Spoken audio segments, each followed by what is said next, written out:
ನಮಸ್ಕಾರ. ನಾನು ನಿಮ್ಮ ವಿನತಾ. ಮಿನುಸ್ ಕಿಚನ್ಗೆ ಸುಸ್ವಾಗತ. ಇವತ್ತಿನ ನಮ್ಮ ರೆಸಿಪಿ ಬೆಳಗಾವಿಯ ಸ್ಪೆಷಲ್ ಕೊಂದ. ಮಾಡುವ ವಿಧಾನ: ನಾನಿಲ್ಲಿ ಒಂದು ಬೌಲ್ಗೆ 1 ಕಪ್ ಮಿಲ್ಕನ್ನ ತಗೋತಾ ಇದ್ದೀನಿ.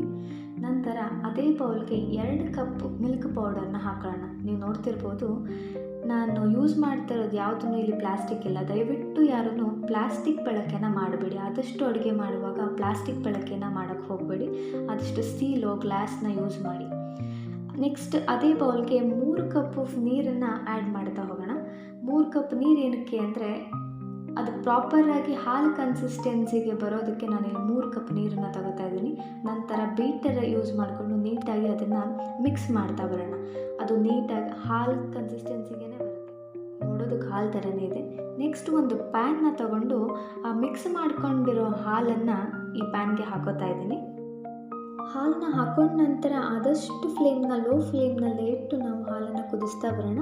ಯಾಕಂದರೆ ನಾವಿಲ್ಲಿ ಯೂಸ್ ಮಾಡಿರೋದು ಹಾಲು ಪೌಡರ್ ಆಗಿರೋದ್ರಿಂದ ಹಾಲು ಪೌಡರ್ ಕಾಮನ್ನಾಗಿ ತಳ ಹಿಡಿಯುತ್ತೆ. ಸೊ ಅದನ್ನು ನಿಧಾನವಾಗಿ ಸ್ಟಿರ್ ಮಾಡಿಕೊಂಡು ಅದನ್ನು ಕುದಿಸ್ತಾ ಬರೋಣ. ಹಾಗೆ ನೀವಿಲ್ಲಿ ಪ್ಯಾನ್ಗಳನ್ನ ಯೂಸ್ ಮಾಡುವಾಗ ಸ್ವಲ್ಪ ಗಮನ ಇರಲಿ.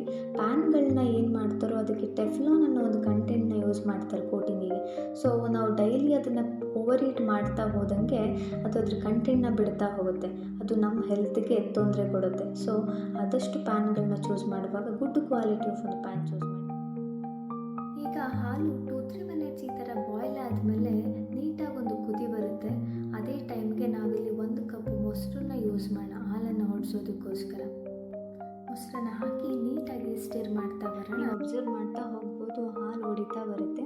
ಹಾಗೆ ಇಲ್ಲಿ ಮೊಸರೇ ಸಾಕು ಹಾಲು ಹೊಡಿಯೋದಕ್ಕೆ. ಬಟ್ ನಾನಿಲ್ಲಿ ಒಂದು 5 ಡ್ರಾಪ್ಸ್ ಆಫ್ ಲೆಮನ್ನ ನಾನು ಯೂಸ್ ಮಾಡ್ಕೊತೀನಿ ನೀಟಾಗಿ ಹಾಲು ಹೊಡಿಯೋದಕ್ಕೆ.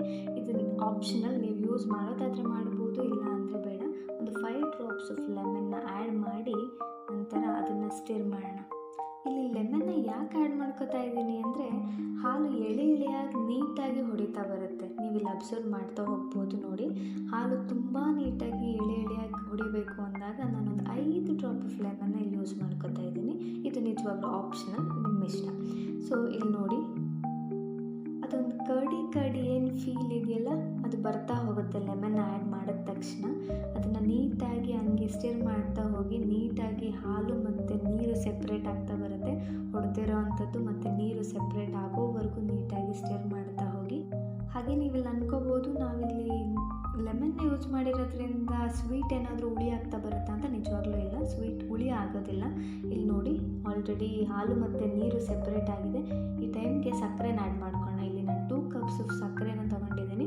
ಆ 2 ಕಪ್ ಆಫ್ ಸಕ್ಕರೆ ಸಾಕು. ಯಾಕಂದರೆ ನಾವು ಮತ್ತೆ ಇಲ್ಲಿ ಪಾಕ ಮಾಡ್ಕೊಳ್ಳುವಾಗ ಸಕ್ಕರೆ ಮತ್ತು ಬೆಲ್ಲನ ಯೂಸ್ ಮಾಡ್ತೀವಿ. ಸೊ ಅದಕ್ಕಾಗಿ ಸ್ವಲ್ಪ ಸಕ್ಕರೆ ಕಮ್ಮಿನೇ ಹಾಕೊಳ್ಳೋಣ. ಇಲ್ಲಿ ಇದನ್ನು ಹಾಗೆ ಕೈ ಆಡಿಸ್ಕೊಳ್ತಾ ಹೋಗೋಣ.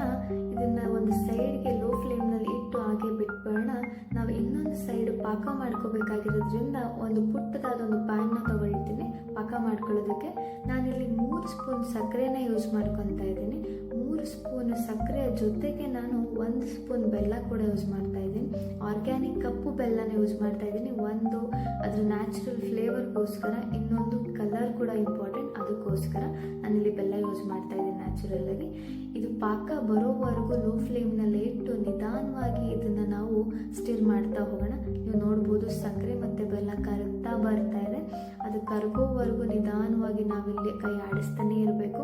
ಕೈ ಆಡಿಸ್ತಾ ಅದು ನೀಟಾಗಿ ಒಂದು ಸಣ್ಣದಾದ ಎಳೆ ಬರೋಕ್ಕೆ ಸ್ಟಾರ್ಟ್ ಆಗುತ್ತೆ. ತೆಳುವಾಗ್ತಾ ಹೋಗುತ್ತೆ. ಅದು ನೋಡ್ಬೋದು ನೀವಿಲ್ಲಿ ತೆಳುವಾಗ್ತಾ ಇದೆ. ಇದು ಯಾವ ಥರ ತೆಳುವಾಗಬೇಕು ಅಂದರೆ, ಆಲ್ಮೋಸ್ಟ್ ನೀರಷ್ಟೇ ತೆಳುವಾಗಬೇಕು. ಇದು ಈ ಕನ್ಸಿಸ್ಟೆನ್ಸಿ ಬಂದಿದೆಯಲ್ಲ, ಇಷ್ಟು ಸಾಕು ನಮಗೆ. ಈ ಕನ್ಸಿಸ್ಟೆನ್ಸಿ ಬಂದ ನಂತರ ನಾವು ಸ್ಟವ್ನ ಆಫ್ ಮಾಡ್ಕೊಳ್ಳೋಣ. ಈ ಪಾಕ ಈ ಎಳೆಯಲ್ಲಿರುವಾಗಲೇ, ಬಿಸಿ ಇರುವಾಗಲೇ ನಾವು ಇದನ್ನು ನಮ್ಮದೇನು ಮಿಕ್ಸ್ಚರ್ ಏನು ಮಾಡಿ ಇಟ್ಕೊಳ್ತಾ ಇದ್ದೀವಲ್ಲ ಅದಕ್ಕೆ ಹಾಕೋಬಿಡೋಣ. ಅದನ್ನು ಹಾಕ್ಕೊಂಡು ನಾವು ನಿಧಾನವಾಗಿ ನಾವು ಇದನ್ನು ಕೈ ಆಡಿಸ್ತಾ ಹೋಗ್ಬೇಕು. ಯಾಕಂದರೆ ಪಾಕನ ಈ ನೀರಿಗೆ ಹಾಕ್ತಿದ್ದಂಗೆ ಅದು ಗಟ್ಟಿ ಆಗ್ತಾ ಹೋಗುತ್ತೆ. ಸೊ ಅದಕ್ಕೆ ನಿಧಾನವಾಗಿ ಅದನ್ನು ಸ್ಟಿರ್ ಮಾಡ್ತಾನೆ ಹೋಗೋಣ. ನೀವು ಕಲರ್ ಚೇಂಜ್ ಆಗೋದನ್ನು ನೋಡ್ತಾ ಇರ್ಬೋದು. ಅಲ್ಲಿ ಕಲರ್ ಚೇಂಜ್ ಆಗಿದೆ. ಜೊತೆಗೆ ಇದೇ ಟೈಮ್ಗೆ ನಾನಿವಾಗ 1 ಕಪ್ ತುಪ್ಪನ ನಾನು ಇದಕ್ಕೆ ಆ್ಯಡ್ ಮಾಡ್ಕೊತಾ ಹೋಗ್ತೀನಿ. ಒಂದು 3 to 4 ಸ್ಪೂನ್ಸ್ ಆಫ್ ತುಪ್ಪನ ನಾವು ಇದಕ್ಕೆ ಆ್ಯಡ್ ಮಾಡ್ಕೊಳ್ತಾ ಹೋಗೋಣ. ತುಪ್ಪನ ಹಾಕಿದ ನಂತರ ಮತ್ತೆ ನಿಧಾನವಾಗಿ ಅದನ್ನು ಕೈ ಆಡಿಸ್ತಾ ಬರೋಣ. ಯಾಕಂದರೆ ಈ ಟೈಮಲ್ಲಿ ಅದನ್ನು ತಳ ಹಿಡಿಯೋಕ್ಕೆ ನಾವು ಬಿಡಬಾರ್ದು. ಜೊತೆಗೆ ತುಪ್ಪ ತನ್ನ ಫ್ಲೇವರ್ನ ಬಿಡ್ತಾ ಹೋಗುತ್ತೆ. ನೀರೆಲ್ಲ ಸೀದ ನಂತರ ನಮ್ಮ ಕುಂದ ಏನಿದೆಯೋ ಅದು ಈ ಕನ್ಸಿಸ್ಟೆನ್ಸಿಗೆ ರೀಚ್ ಆಗುತ್ತೆ. ಈ ಟೈಮಲ್ಲಿ ಸ್ಟವ್ನ ಆಫ್ ಮಾಡ್ಕೊಳ್ಳೋಣ. ನಮ್ಮ ಬಿಸಿ ಬಿಸಿಯಾದ ಬೆಳಗಾವಿಯ ಸ್ಪೆಷಲ್ ಕುಂದ ರೆಡಿ. ನೀವು ಟ್ರೈ ಮಾಡಿ ನಂತರ ರೆಸಿಪಿ ಹೇಗಿದೆ ಅಂತ ಕಮೆಂಟ್ ಸೆಕ್ಷನಲ್ಲಿ ತಿಳಿಸಿ. ಹಾಗೆ ಲೈಕ್ ಸಬ್ಸ್ಕ್ರೈಬ್ ಮಾಡೋದನ್ನು ಮರಿಬೇಡಿ. ನನ್ನ ಇನ್ಸ್ಟಾಗ್ರಾಮ್ ಪೇಜ್ ID ಏನಿದೆಯೋ ಅದನ್ನು ನಾನು ಇಲ್ಲಿ ಕೊಟ್ಟಿರ್ತೀನಿ, ಅದನ್ನು ಫಾಲೋ ಮಾಡೋದನ್ನು ಮರಿಬೇಡಿ. Thank you. ನಾನು ನಿಮ್ಮ ವಿನುತಾ.